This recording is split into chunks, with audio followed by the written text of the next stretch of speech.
Aquest projecte comença també d'una manera molt inesperada.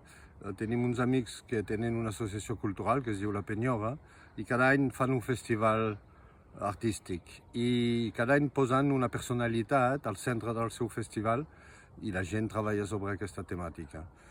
I em van proposar de fer un curtmetratge i s'havia de treballar sobre l'Alejandra Pizarnik. Jo no la coneixia de res. Llavors em vaig posar a llegir tots els llibres que vaig trobar de l'Alejandra Pizarnik, vaig trobar un personatge fabulós i vam fer un curtmetratge amb un parell d'amigues que feien d'Alejandra i la seva amant. I d'aquí vam dir, ostres, el personatge de l'Alejandra és realment fabulós. I vam decidir d'anar més lluny i d'inventar altres personatges.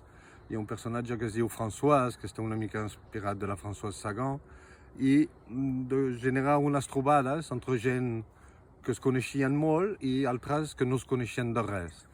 I llavors a veure què passava al davant de la càmera. I realment és un projecte que sempre ha estat viu, sempre ha estat en moviment fins a estar filmat.